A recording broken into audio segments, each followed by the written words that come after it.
Well, that was a great podcast. Episode 27 should be up shortly after archival is done. But, we did discuss quite a few things in that podcast. It will be new series and new ideas and potential rebranding. But can your chair do this? Oh, it's so fucking phenomenal. So, my first idea has been I've been really into the Shattered Grid storyline for the Power Rangers comic. I know it's cliche as fuck, being a '90s child and all, but hear me out. The storyline actually gives weight to what a Power Ranger really is. There's consequences, there's death, there's fucking all sorts of fuckery going on in the storyline. So Ryan had talked about doing like a comic book analysis series, and he hasn't done it yet. So something I might do. I might just pick up the slack and like, hey, I'm doing your job. You know, not trying to throw shade. I know he's a busy man, but at this point, I want to do something, and I'm going to fucking do it. Now, the series will definitely not be very often because it will be obviously analyzing like arc segments. Like, okay, we had the prelude in about a month ago, right? And then we've had two major issues since then. I'm counting 20, 25, and 26. If you want to count the annual as the third, go ahead. So maybe three, depending on where you lie in that. It's obviously a tie-in, but it's something that I really want to do. So it's something I'm already scripting out. Obviously, I'll have like, because I bought them all in Comixology, I'll have like live edits like, here's this issue, and this is what's major plot relevancy and all that shit. Here's this, and this, and this, and this, and this. And that'll go up, right? And then another one that we've been talking about for a very, very long time has been a D&D campaign. I don't know if I will participate in it, but I do know that it's been talked about. I might do it. I rather enjoy role-playing, but it's been a very, very long time since I've touched D&D. So, there's obviously going to be a lot of noble planning because it's something he wants to do. It's something he's already got mostly set up. He just needs to cast. And then there's obviously the major cliffhanger of, will our cast be consistent? Because that has been a major, major issue for a lot of projects. Has been consistency of the cast. What the hell did I get tagged in? Oh, that's sexy. That is sexy. We've already got his computer fixed. That's great. Swanee's computer had been destroyed, and now Noble's helped him fix it because he sent the link to the screen. That's sexy. On the air, fixing great shit. Good job, Noble, if you watch this video. But the other thing is the gaming project. The gaming project is about 75% done at this point. Script's written, or the baseline for the script anyway. Obviously, there's going to be talking points for each segment. What I am debating on doing at this point is making it into a 4-part series, or if we're going to make it one very long-form video. Now, that obviously comes down to quite a few factors. Do we want to have cast members rotate out? Do we want to have consistency in the cast members? Or do we want to just make this essentially a long view time padding video? Not that that would ever need to be a thing, but with YouTube's algorithm and how monetization and sponsorship and all that shit goes on at this point, might not be a bad idea to have a video be a lot of our view time because of all the fuckery that happens behind closed doors now at YouTube. So it's going to come down to those few things. Obviously, I don't like having to pad view time, but I also don't like having to see red in the numbers because of YouTube's algorithm. as, you know, the creative director here at Planet Unity. If you can't tell, I've been drinking throughout the podcast, and this is my second bottle of Screwdriver. So yeah.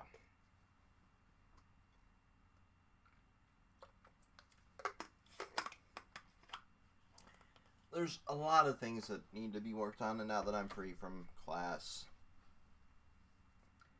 you may see this logo over here, this here change in the coming months. And you might see that one of your channels that you subscribe to, if you're a subscriber, change. That is because we're in the process of debating on the rebranding that I talked about in a previous Azazels Den. So this here really no longer reflects what we are as a channel. This here is the logo for a Facebook page that's linked in our description of our channel. We have kind of grown past what that Facebook page's mission is. And because we've gone past what that really is, we see the need to potentially become our own entity. And we'll be forever grateful for Eli for giving us this opportunity to utilize his brand in the beginning. But at the same time, with the lack of the presence of Eli on this channel, we see the need to grow past what we once were, essentially. We were talking about this at the closing of episode 27. We see the need to essentially grow past that and utilize our own name, being more of the Kontrolled Khaos. And I don't know really how to word this. I'm sure Red could word this better, so he can leave like a comment in the fucking bottom here and say, hey, this is how you want to word it, drunkard. But yeah, it's this need to grow past what we once were. And every group does this. They go through this, like, is this still our mission? Is this still what we are? Is this still what we need to be, essentially? And because that comes with every fucking channel, as sad as it is, we see channels potentially get buried. We don't have any intention of slowing down what we release. We don't have any intention of, stopping releasing certain series. We're obviously going to still have the Kontrolled Khaos podcast and the Chaos Battle. We're still going to have the One Piece discussion. We're still going to have, like, the fucking, the Promised Neverland discussions. We're going to probably add a Dr. Stone discussion. We might add back the Black Clover discussion. We might add, we're obviously adding the gaming discussions. We're still going to have the Planet Unity news, but it might be changed to Kontrolled Khaos news. We're still going to have, all this wonderful stuff that we're doing just with the new name. So, for legacy stuff, you'll see this logo here. And I don't see any need to cut the outro out of any of our old content. I don't see the need to take down content, fucking crop that logo there out. I can't focus. That logo, I don't see the need to crop it out. I don't see the need to slap a watermark on anything else. What we intend to do, though, is instead of having a live logo on everything, if we can, we're going to have commissioned a watermark and have it set into our uploads folder, and whenever we live stream, it'll automatically slap that watermark on it. So that way we have the entirety of the screen to potentially, live edit shit up. Like, say we need to have a feet here where the logo is. We need to have feet over, like, here at the same time. Or feet down here, or down over here, or here, or here. We can utilize the entirety of the screen, essentially. And with that, we get a lot more of this, like, free-flowing, like, okay, so in this Chaos Battle we have, Wolverine doing this, and then we have, like, fucking Thanos doing this, or we have Galactus doing this, and we have, like, whatever fucking characters we're utilizing. Or say if it's a podcast and we need to live edit shit up.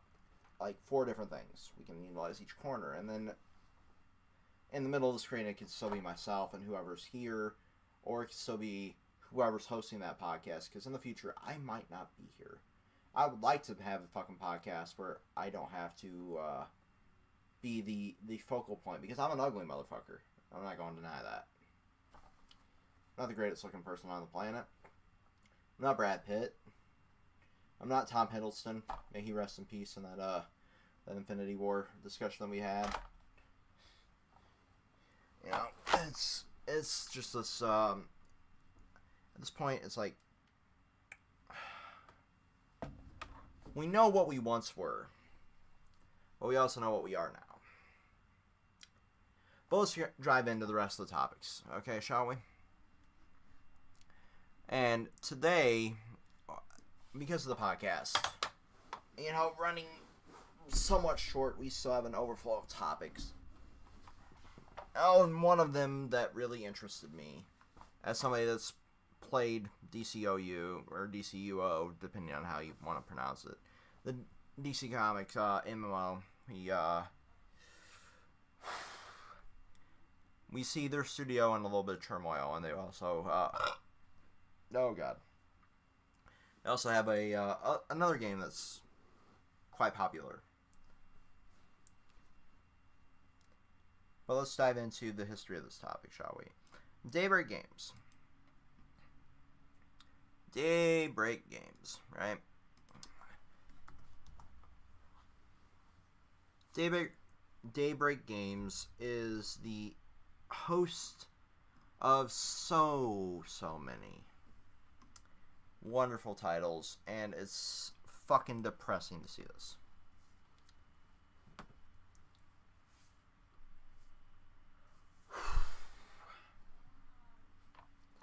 So, this story goes back quite a ways, and I hate having to bring this up.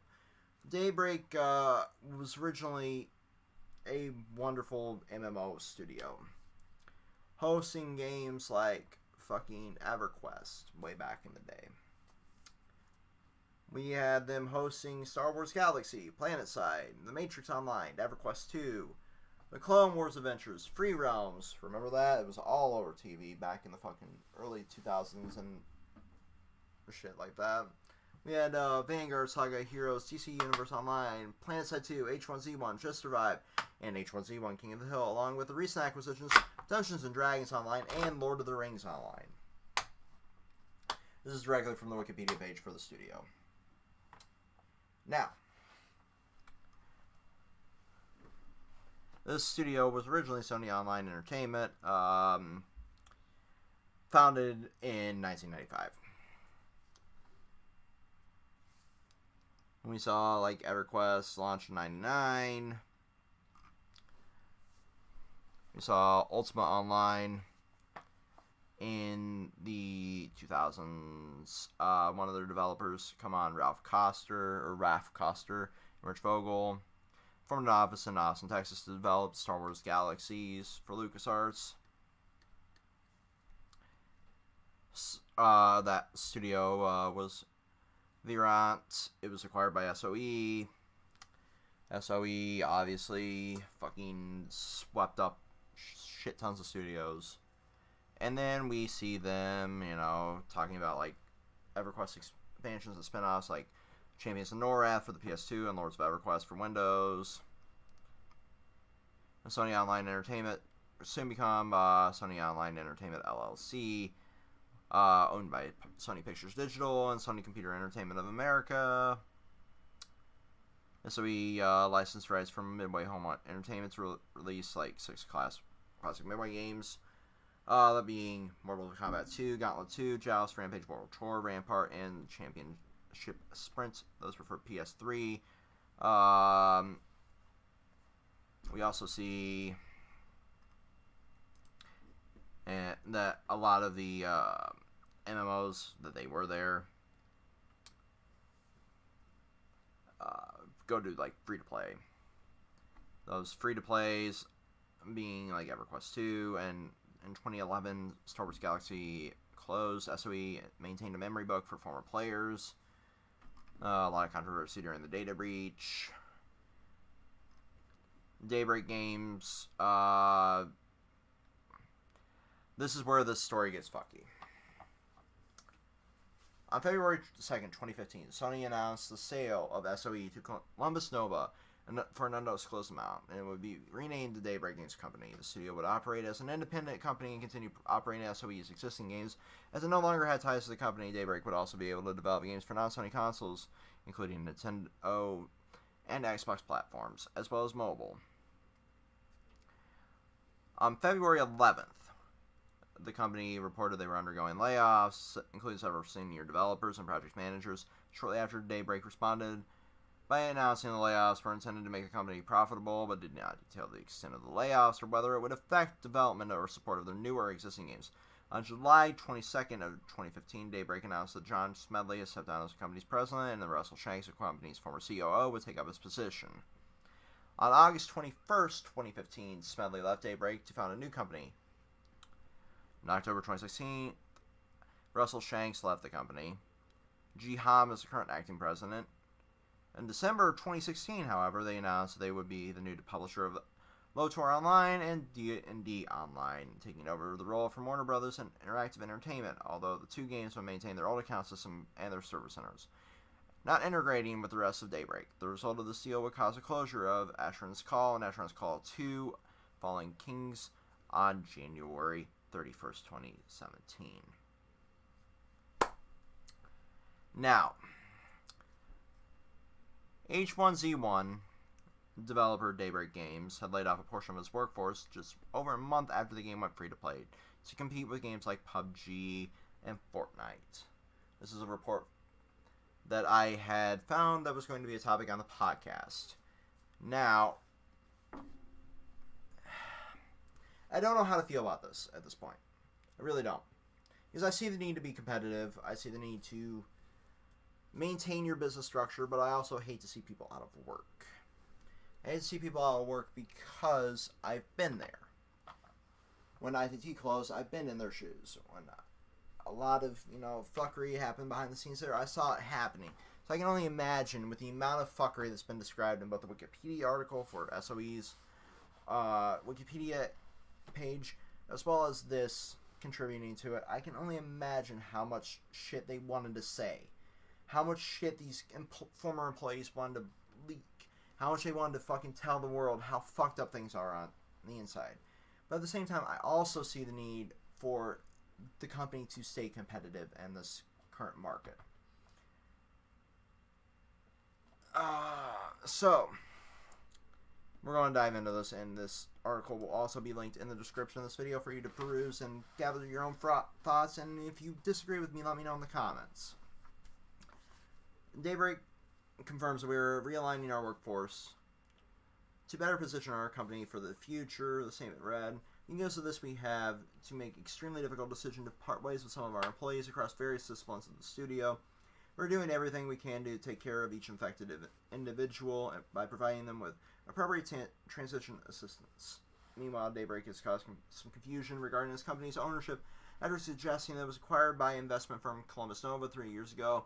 As it is initially said, this led the company to issue a statement on its website clarifying that Daybreak was actually acquired by Jason Epstein while he was a partner at Columbus Nova. Epstein left the investment firm in 2017. This sounds more like a lot of backstage politics and like, okay, I'll scratch your back if you scratch mine. But we both know who really owns the company. But I don't really know enough about both Jason himself and Columbus Nova to make a valid assessment. I know that this Columbus Nova has had some shady dealings in the past. I also know that if you really dig into the story, and a lot of people in the DC Universe Online community are digging into a lot of this, and they've noticed that like mentions of Columbus Nova as a whole have been removed from like EULAs and a lot of shit like that. So there's a whole lot of fuckery going on in this entire arc, and I'd like to see it answered one way or another. Who definitively owns this company, or if It's just operating in the shadows, essentially, for lack of better words. If one person owns this, it's fucked as fuck can be. Because one person can't run the day-to-day of something this massive with this many servers, this many fucking games going on at the same time, without shutting a lot of them down. But at the same time, it's like, if Columbus Nova does own it, I'm not entirely for that because of what I've read about what they've done in the past. The original press release from 2015 definitively does state that Columbus Nova acquired Daybreak. However, as massively OP notes, the sudden change could come down to the larger political movements. Columbus Nova is listed as a subsidiary of Renova Group, one of the Russian companies whose assets were recently frozen by the U.S. Treasury Department. Treasury Secretary Steven Mnuchin, I'm probably pronouncing that wrong, said the action was in response to several Russian activities, including arming Syrian forces and cybercrime to interfere with the elections. Again, fuckery. Massive, massive fuckery. Is this true? We don't know. We do not know if any of this is real or if this is bullshit. We also do not know if they ever really owned it at this point. It could have been one individual within the company, like they say, with this Jason Epstein person, but it's very, very, very odd that we're having this revelation, especially during what we're dealing with politically. This is coming just shy of the H1Z1 becoming free-to-play on the PS4 in May, and then that date for the free open beta is literally listed as May 22nd in the article. So if you want to check out H1Z1, go ahead. It's very... It's literally just another fucking Battle Royale game. I'm not going to lie to the viewers here. It's literally another Battle Royale game. It's no different than Fortnite. It's no different than fucking PUBG. It's no different than any Battle Royale game on the fucking market. This is just the one that started the revolution of Battle Royale being a popular thing. And then PUBG came out, which was originally like a fucking mod. And then we saw Fortnite come out of, the Fortnite Save the World bullshit to try to compete with that because they saw players counts dropping. And then you saw the PUBG lawsuit for all the mobile bullshit knockoffs that try to copy the formula and cash in on the market. I'm not going to lie to the viewers here. I'm not going to lie to anybody about this shit. It is literally just another fucking Battle Royale game. If you don't like the genre, don't fucking bother playing it because it's more of the same. But I will check it out. I'll probably stream it once or twice on my Twitch if you want to check it out. It's nothing significantly different from any other Battle Royale game that you've seen out there. Instead of a red zone or a blue zone or the circle or the storm cloud, it's the gas zone. I mean, whatever you want to call it, it's literally a fucking danger area. A PC version was pretty good, I'm not going to lie.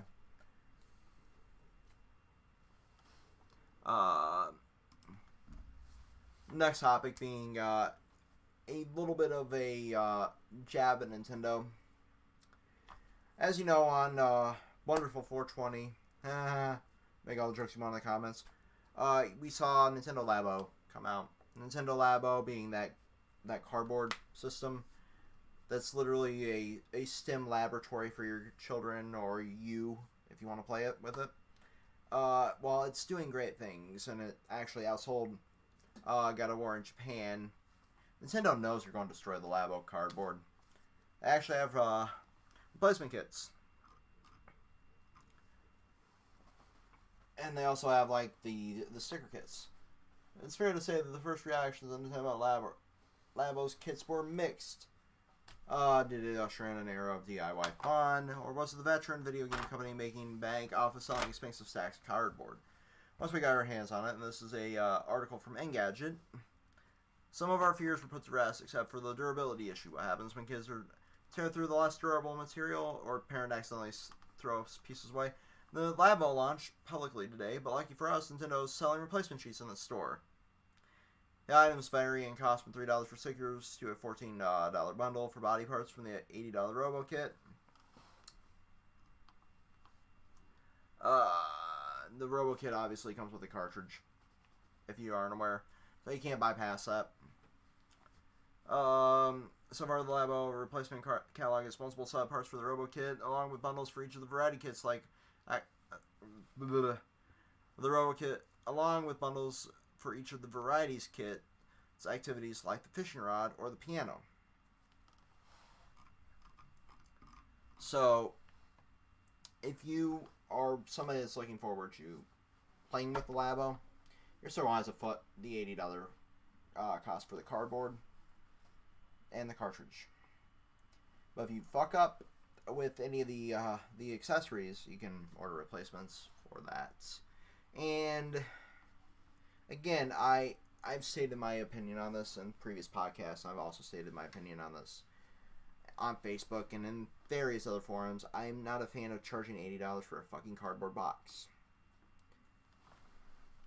What I do actually agree with is a lot of this intentions of this product, and I'm going to call it a product, I'm not going to call it a game. A lot of the intentions of this products are very, very good.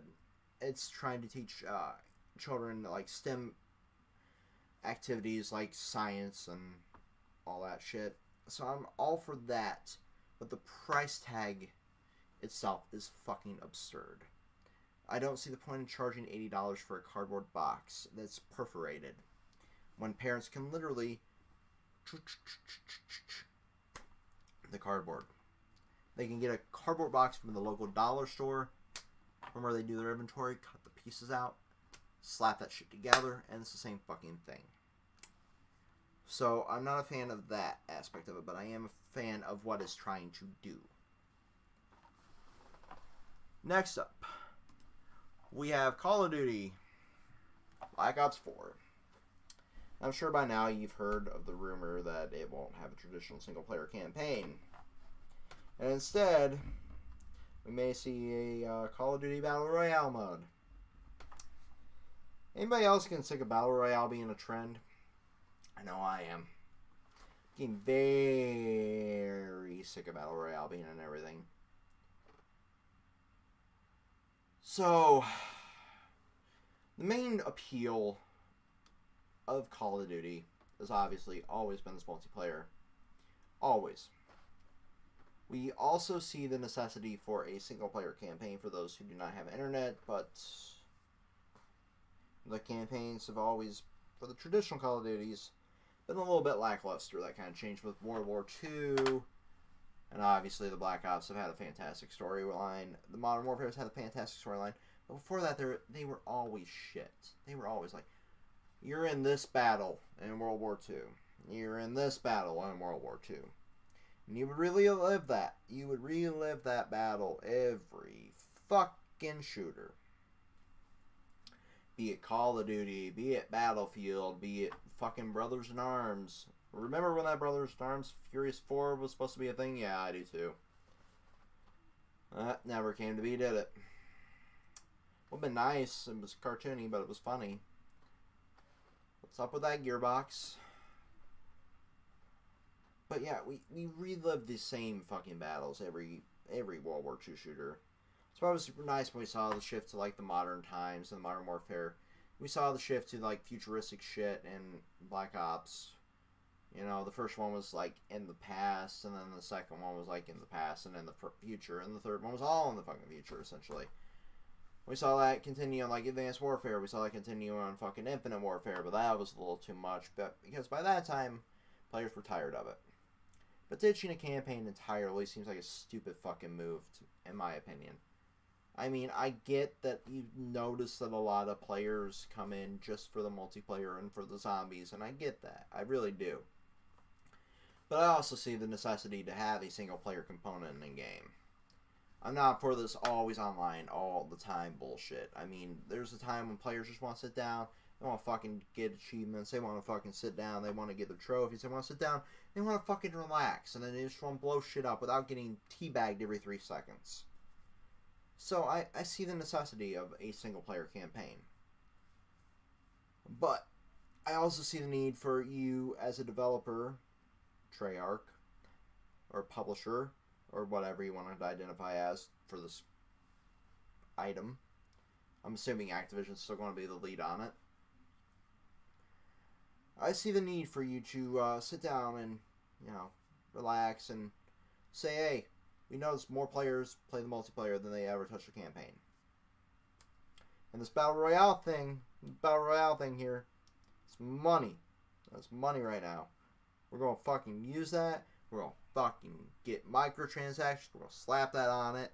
We're gonna fucking destroy people's wallets. And then that's when you get called an asshole. Because that's what you did with Black Ops 3. Is you milked microtransactions to the point where the Call of Duty franchise became dead to a lot of people. They went to like Battlefield.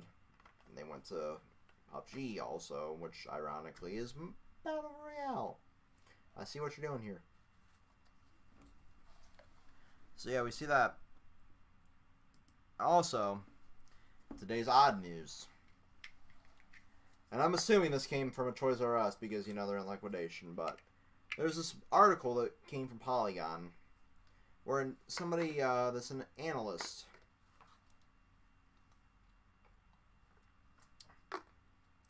Somebody that's an analyst noticed an interesting item in the data that came to him. This fascinating oddity came this afternoon from Matt Piscaletta, who's an analyst for the NPD Group, covering video game sales in the United States. So this is not some weirdo wearing Zubaz pants, drinking Crystal Pepsi, referring to GameStop as Babbage's. He's a games industry professional with highly detailed information about when and how video games are sold. This video game that was sold was for the Sega Game Gear. The battery hog of the century back in the 90s. Oh my god. I remember my Game Gear quite well, actually. I would play Columns, I would play Sonic the Hedgehog, and ironically, Sonic the Hedgehog 2 is the title that was sold for this Game Gear. So it resonates with me quite well. So, the article goes on to make an X-Files joke. And then embedded some tweets from Pascaletta. Someone in the U.S. market brought a brand new copy of Sonic 2 for the Game Gear at retail in March 2018. I want to know who this person is, where they bought it, and how all of it happened. Like, it was just buried in the back room some of the last 20 years, or did it get lost under some retail fixture? Was a 20-something-year-old pre-order that was picked up? Was the reaction when that... What was the reaction when that person bought it and saw it? So many questions I have. Would you know if it was a consignment shop that was it replied to as one of his tweets? You don't get POS from those. This is a legit retail purchase. Transmitted via EDI. It was scanned at a register. POS means point of sale, and EDI meaning electronic data interchange. Now, the immediate thought was, of most people, was like, this had to be like Toys R Us. This had to be buried in somebody's the back of some warehouse, you know, because they're liquidating everything. And when you liquidate a store, you sell literally everything, including the shelves, the doors, the fixtures, all that shit, right? So that's literally what people thought this was. We don't know a lot of what happened here, but on March 23rd, Toys R Us started this liquidation. So that would line up with the timeline of this purchase being a few weeks ago. Like, okay, so yeah, this was buried in our warehouse. If you want to buy it, here you go. You know? So, and this isn't like this was sold at some retro shop. This was sold via regular retail. Which makes this very odd because nobody should have this in their fucking inventory. And if Toys R Us had this in their inventory, it explains a lot of what kind of fucked up shit went on there. It explains why they went under. It explains so much of what went on behind the scenes. Of how fucked their entire system was. The fact that they had a fucking Game Gear title. A console that went out of stock. It was quit being manufactured during the Clinton administration. That is how old this console is. This console came out in 1992. It was literally in competition with the original fucking Game Boy.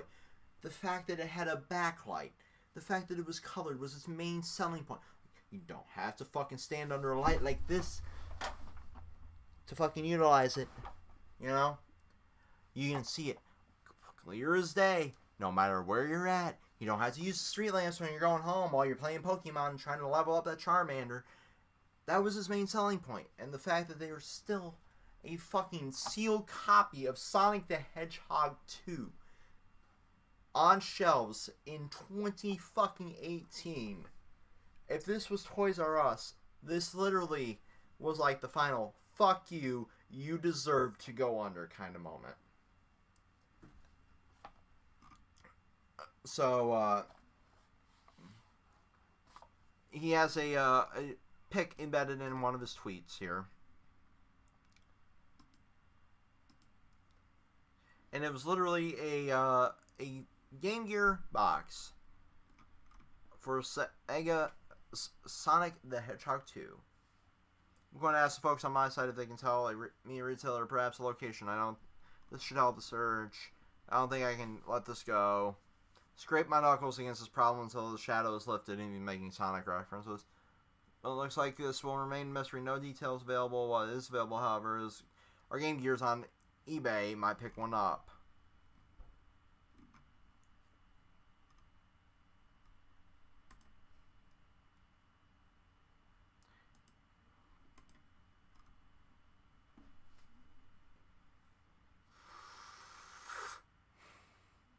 This is in Wisconsin.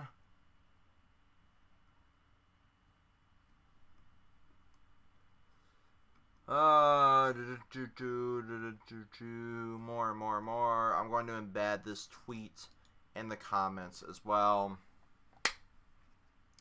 If any of you want to dive into the story, or if you want to sound off on anything here, if you have any topics you want to see me discuss while completely shit-faced after a podcast, let me know. And until next time, peace.